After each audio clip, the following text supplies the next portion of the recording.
Hello students. आज अपना वही चैप्टर चल रहा है और जिसका जो टॉपिक है रक्त कणिकाएं। और रक्त कणिकाओं में जो है तीसरा प्रकार पढ़ रहे हैं अपन।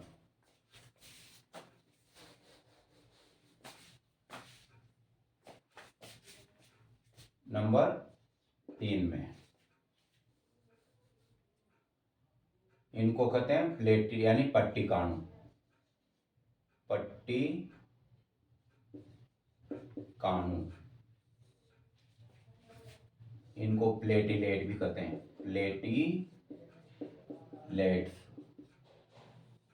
प्लेटिलेट्स। तो देखिए ये जो रक्त कणिकाएं होती है तो इनका मुख्य कार्य जो होता है वह रक्त स्कंदन होता है, यानी रक्त का थक्का बनाना। और इनमें अलग से विशेषताएं पाई जाती है तो उनका आज अपन अध्ययन करेंगे। देखिए पट्टिकाणु की क्या विशेषता है।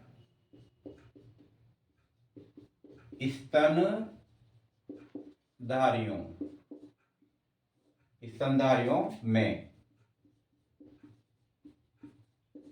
इन्हें पट्टिकाणु यानी प्लेटिलेट्स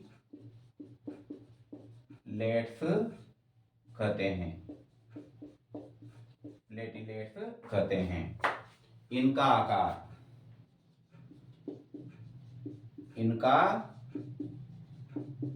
इनका जो आकार होता है वो हो सकता है गोलाकार, हो सकता है गोलाकार, अंडाकार इनका आकार हो सकता है।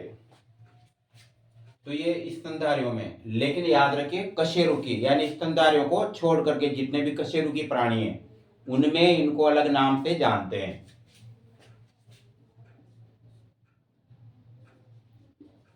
कशेरुकियों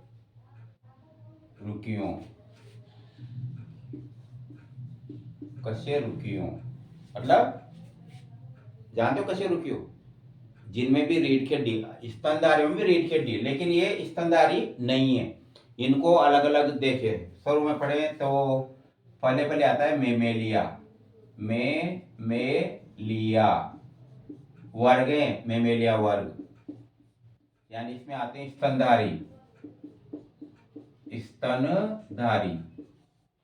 यानी जिनके शरीर पर रोम पाए जाते हैं एवं स्तन ग्रंथियां पाई जाती है।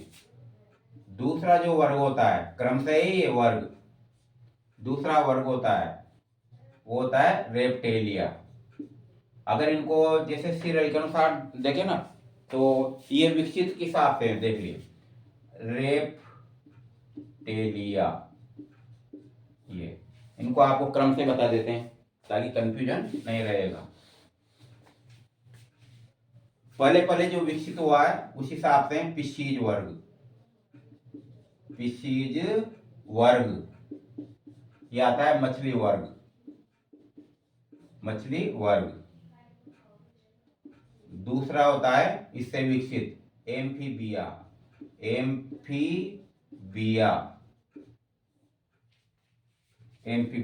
इसमें आते हैं उभयचर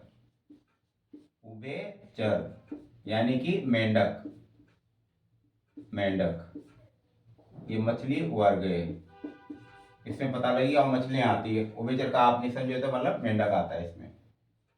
तीसरा होता है रेप्टेलिया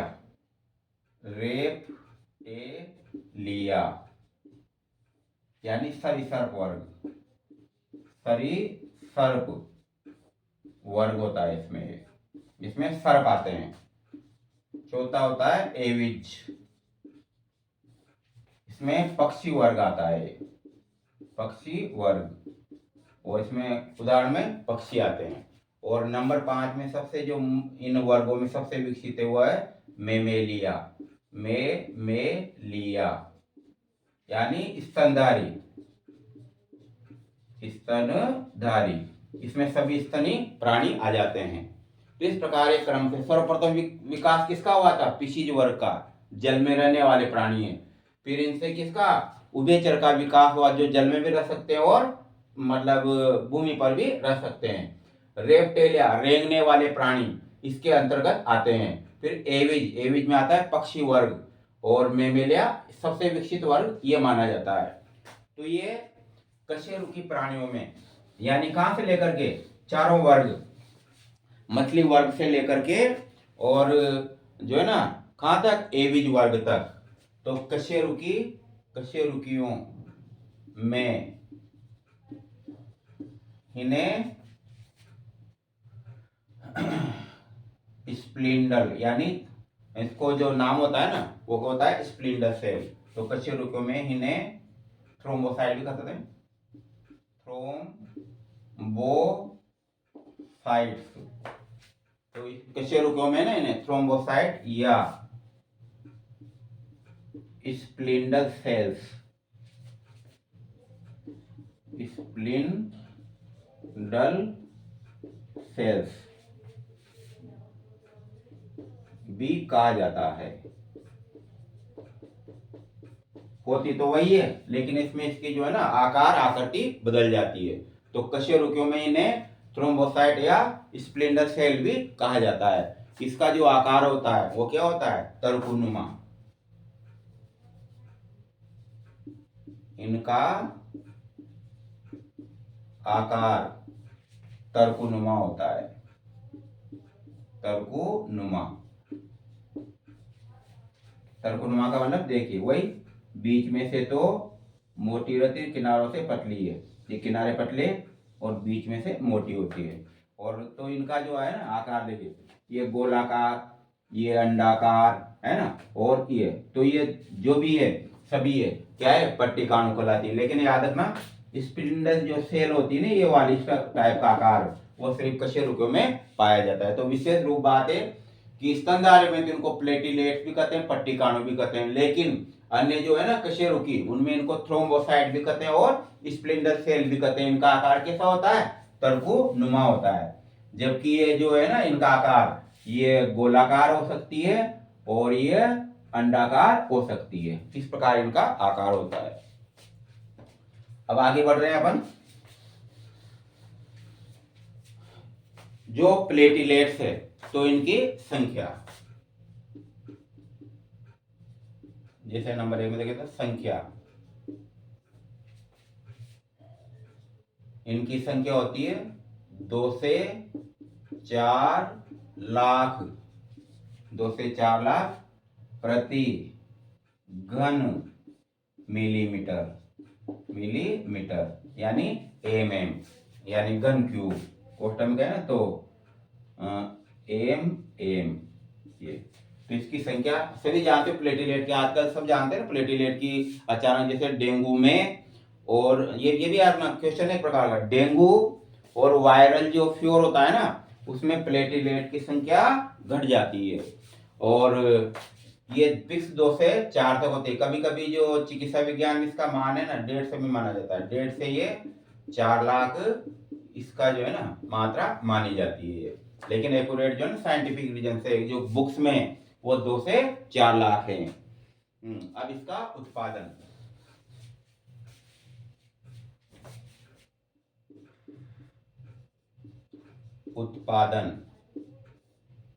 उत्पादन होता है लाल अस्थि मज्जा में, लाल अस्थि मज्जा में मेगा कैरियोसाइट कोशिकाओं द्वारा। कौन सी, मेगा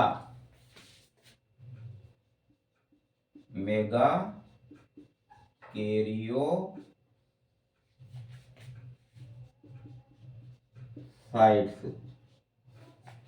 कोशिकाओं द्वारा, मेगा कैरियोसाइट कोशिकाओं द्वारा इनका निर्माण होता है। तो इनका जो उत्पादन या निर्माण है, एक ही बात है, निर्माण या उत्पादन किसके द्वारा होता है, मेगा कैरियोसाइट्स कोशिकाओं द्वारा होता है। और इसके बाद इनका जो है ना जीवन काल,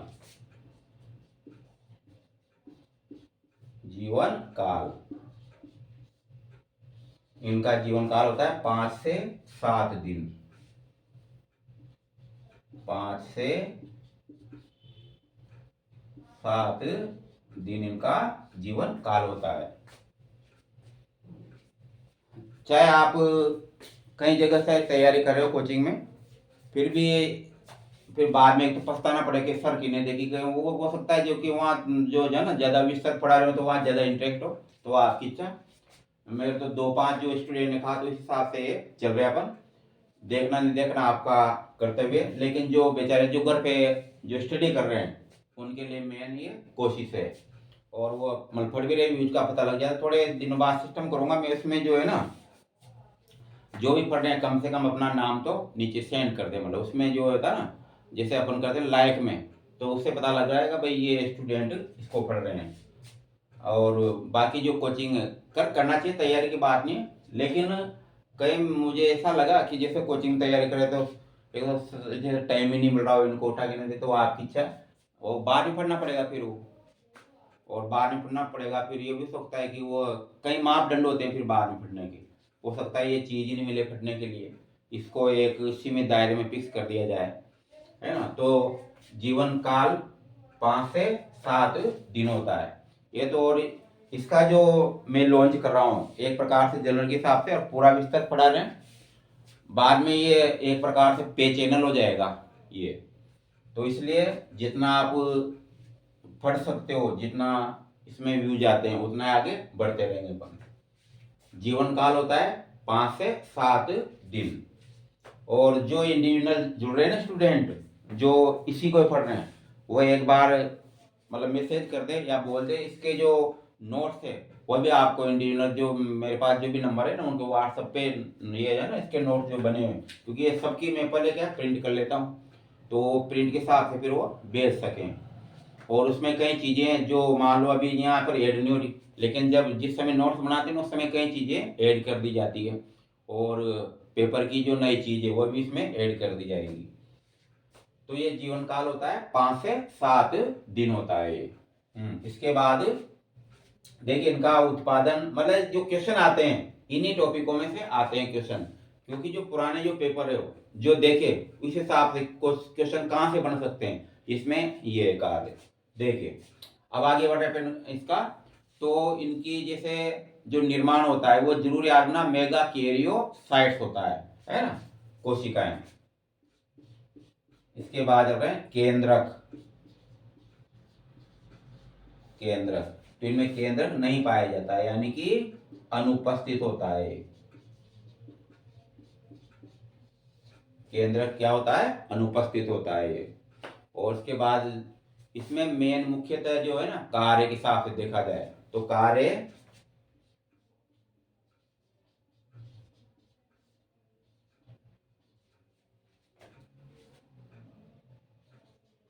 चोट लगने पर रक्त का थक्का जमाना। रक्त का थक्का जमाना। और इसी को क्या कहा जाता है, रक्त स्कंदन कहते हैं इसको। रक्त स्कंदन। तो रक्त स्कंदन का कार्य करती है, क्योंकि इसमें एक प्रकार का विशिष्ट प्रोटीन स्रावित होता है, रक्त प्रतिस्कंदित पदार्थ, जिसको कहते हैं थ्रोम्बोप्लास्टिन।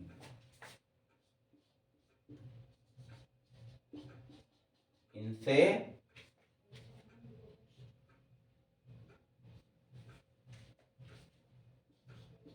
रक्त स्कंदित स्कंदित पदार्थ थ्रोम्बोप्लास्टिन। थ्रोम्बोप्लास्टिन स्रावित होता है। थ्रोम्बोप्लास्टिन स्रावित होता है, जो क्या करता है, रक्त का थक्का जमाता है। हालांकि कई कारक तो ना, प्लाज्मा के कारक या रक्त के कारक तो ब्लड में मिक्स रहते हैं, क्योंकि ये थ्रोम्बोप्लास्ट से ही जो ही प्लेटलेट फटती है चोट लगने पर, तो चोट लगने पर प्लेटिलेट फटती है, तो उनसे सर्वप्रथम स्रावित होने वाला पदार्थ कौन होता है? थ्रोम्बोप्लास्टिन होता है।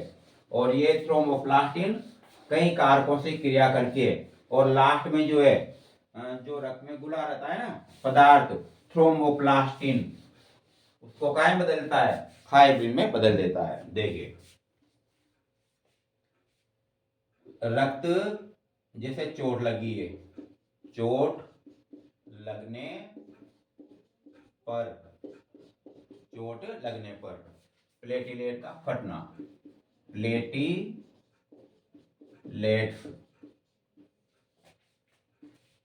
का फटना, तो प्लेटिलेट्स फट जाती है। तो प्लेटिलेट्स फटते इनसे क्या स्रावित होता है? थ्रोम्बोप्लास्टिन, थ्रोम्बोप्लास्टिन नामक एक रक्त स्कंदित पदार्थ स्रावित होता है, जो रक्त का थक्का बनाता है। यानी प्रक्रिया कहां से प्रारंभ होती है? थ्रोम्बोप्लास्टिन से स्रावित होती प्रारंभ। इसके बाद रक्त में देखिए ऐसे तो कई प्रकार से जटिल प्रक्रिया है, लेकिन इतनी विस्तृत आती है। इसमें होता है फाइब्रिन, फाइब्रिनोजन, ये फाइब्रिनोजन, ये घुलनशील प्रोटीन है जो रक्त में पाया जाता है। तो ये कई कारकों के बाद इससे फिर लास्ट में थ्रोम्बिन बनता है, थ्रोम्बिन। तो ये थ्रोम्बिन है ना, इससे क्रिया कर लेता है कैल्शियम दीदन आयन, और इससे जो बाद में विकसित होगा नहीं तो इससे बन जाएगा थ्रोम्बिन। तो थ्रोम्बिन और कैल्शियम दीदन आयन फाइब्रिनोजन है ना, उसको काय में चेंज कर देते हैं? फाइब्रिन में, फाइब्रिन। ये तो क्या होता है? ये होता है घुलनशील प्रोटीन, घुलनशील प्रोटीन होता है, प्रोटीन, घुलनशील प्रोटीन। इनसे क्रिया करके और ये बदल जाता है फाइब्रिन में, और फाइब्रिन क्या होता है? अघुलनशील प्रोटीन, अघुलनशील प्रोटीन, अघुलनशील प्रोटीन। और ये जो अघुलनशील प्रोटीन जो होता है ना, उसी के कारण क्या है? देखिए जहां कहीं भी चोट लगती है, जैसे ये स्थान पर जो है ना ये चोट लगी, ये यानी घाव वाला स्थान है, तो घाव वाले स्थान से क्या ब्लड बाहर निकलेगा। तो ब्लड बाहर निकलते क्या होगा कि जो प्लेटिलेट फटी थी ना, तो इनसे थ्रोम्बोप्लास्टिन स्रावित होगा, फिर से थ्रोम्बिन बनेगा, फिर ये घुलनशील जो प्रोटीन है उसको काय में ये तो घुला हुआ है लेकिन वायु से क्रिया करके है ना, और ये इस टाइप से लंबे रेशे में बदल जाता है ये। और इन लंबे जो रेशे हैं इनमें रक्त कणिकाएं उलझ जाती है यानी फंस जाती है, और धीरे धीरे यहाँ पपड़ी आने लगती है, अर्थात रक्त का थक्का जम जाता है। इस प्रकार से ये प्लेटिलेट्स थी जो मुख्यतः काय का काम करती है? थक्का बनाने का कार्य करती है। और उसके बाद इनका भी विघटन होता है, लंबे समय तक अगर ब्लड में बनी रहती है ना, तो यकृत और प्लीहा द्वारा इनका क्या है? विघटन किया जाता है। यकृत व प्लीहा द्वारा इनका विघटन किया जाता है, विघटन किया जाता है, यानी कि इनको नष्ट कर दिया जाता है। इस प्रकार से हमने जो है तीनों प्रकार की रक्त कणिकाओं का अध्ययन कर लिया, और इसके बाद हम पढ़ेंगे रक्त परिसंचरण के भाग, और जिसमें से मुख्यतः आती है रक्तवाहिनियां।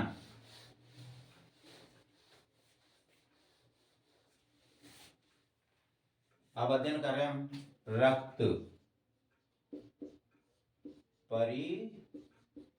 परिसंचरण, रक्त परिसंचरण के भाग, रक्त परिसंचरण के भाग।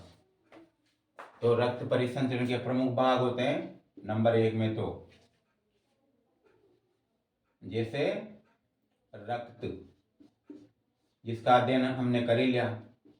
दूसरी होती है रक्तवाहिनियां, रक्तवाहिनियां, रक्तवाहिनियां 3 प्रकार की होती है। नंबर 1 में धमनियां, नंबर 2 में शिराएं, तीसरी होती है केशिकाएं, केशिकाएं, केशिकाएं या शिरिकाएं, शिरिकाएं, केशिकाएं और शिरिकाएं। और तीसरा होता है हृदय, हृदय। तो ये रक्त परिसंचरण के भाग है और कल इनका अध्ययन करेंगे हम। क्रम से इनका एक सिस्टम से अध्ययन चलेगा और इसमें से कहाँ से क्वेश्चन आ सकते हैं। मेन तो जैसे धमनियों में तो ब्लड के ऊपर आएगा, कपाट की स्थिति आएगी और हृदय की जो संरचना है उसके अंदर से जरूर क्वेश्चन बनते हैं। इस प्रकार से कल पढ़ेंगे।